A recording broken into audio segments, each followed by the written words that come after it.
नमस्कार, आज की ऐसे न्यूज की डेली बुलेटिन में आपका स्वागत है और शुरुआत करते हैं देश दुनिया की खास खबरों के साथ। चाबहार रेलवे परियोजना को लेकर भारतीय मीडिया ने दिखाई गलत खबर, ईरान ने जताई नाराजगी, कहा देश में पैदा हो रही है कंफ्यूजन की स्थिति।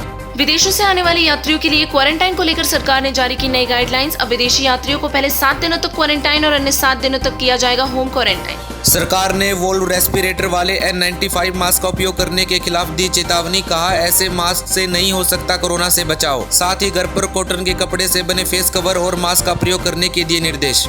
कोरोना संकट के चलते देश में इंडिगो एयरलाइंस ने किया 10% कर्मचारियों को छांटने का ऐलान, जिसमें 2200 लोगों की जाएगी नौकरी। कंपनी के इतिहास में पहली बार फाइनेंशियल क्राइसिस के कारण कर्मचारियों को पड़ रहा है निकालना। मानव संसाधन मंत्रालय के प्रमुख डॉक्टर रमेश पोखरियाल निशंक ने मनोदर्पण पहल को किया लॉन्च। छात्रों के मानसिक स्वास्थ्य एवं भावनात्मक कल्याण के लिए यह छात्रों, शिक्षकों और अभिभावकों के लिए एक स्थायी मनोसामाजिक सहायता प्रणाली के रूप में करेगा कार्य। इंडिया आइडिया समिट में पीएम मोदी ने किया संबोधन। बिल्डिंग अ बेटर फ्यूचर विषय पर अपने विचार रखते हुए कहा, हमने देश में आत्मनिर्भर भारत का नारा दिया है, अब हम आपकी भागीदारी का कर रहे हैं इंतजार। देश में स्वदेशी उत्पादकों को बढ़ावा देने के लिए हमें मिलकर करना चाहिए हर संभव प्रयास। कोरोना के संकट को देखते हुए भोपाल में 10 दिन का लगा टोटल लॉकडाउन। शहर में 24 जुलाई की रात 8 बजे से बंदिशें होंगी शुरू। अब बकरीद और राखी भी लॉकडाउन में मनेगी। साथ ही दूध सब्जियों की दुकानें खुलेंगी, लेकिन किराना दुकानें रहेंगी बंद। साउथ कोरिया में हुई एक रिसर्च के मुताबिक घर के अंदर घर वालों से ही कोरोना फैलने का है खतरा ज्यादा। देश दुनिया में हर 10 में से 1 मामला ऐसा निकल रहा है। भारत चीन हिंसक झड़प में शहीद हुए संतोष बाबू की पत्नी को बनाया गया डिप्टी कलेक्टर। तेलंगाना के सीएम चंद्रशेखर राव ने सौंपा नियुक्ति पत्र। अफ्रीका में कोरोना संक्रमण के मामले हुए 7.50 लाख के पार। WHO ने कहा, अन्य महादेशों की तुलना में यह ट्रांसमिशन रेट है काफी कम। कोरोना संकट के बीच मुनाफे में चल रही HCL टेक्नोलॉजी देगी 1500 फ्रेशर्स को जॉब। HCL के संस्थापक शिव नाडर की बेटी के हाथ में है कंपनी की कमान। कोविड और लॉकडाउन की वजह से कंपनी के 96% कर्मचारी घर से कर रहे हैं काम। पूंजी बाजार नियामक सेबी ने PSIT के मामले में 8 कंपनियों पर 50 लाख रुपए की लगाई पेनल्टी। शेयर होल्डिंग्स को लेकर सही खुलासा करने में नियमों की अनदेखी करने पर लगाई गई पेनल्टी।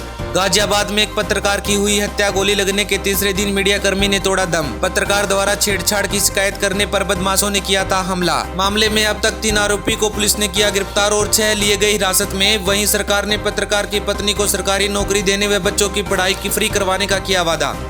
कोरोना के ताजा आंकड़ों के मुताबिक देश में एक दिन में 39,000 से ज्यादा कोरोना केसेस बढ़े, तो वहीं एक दिन में रिकॉर्ड 27,000 लोग ठीक भी हुए। साथ ही 24 घंटों में 671 की कोरोना से हुई मौत। इसी के साथ देश में कुल संक्रमितों का आंकड़ा हुआ 12 लाख के करीब। हरियाणा सरकार ने BPL कार्ड धारकों के लिए नमक खरीद को दी हरी झंडी। लॉकडाउन में 3 माह के लिए टेंडर से अब ₹1.96 सस्ता खरीदा जाएगा नमक। पटना में NMCH अस्पताल के गेट पर एक कोरोना संदिग्ध मरीज की हुई मौत। अस्पताल में पर्ची कटवाने में लगे 3 घंटे, तब तक थम गई मरीज की सांस। मरीज को लेकर परिवार वाले कई डॉक्टर्स के पास गए, लेकिन पेशेंट को किसी जगह नहीं किया गया था भर्ती।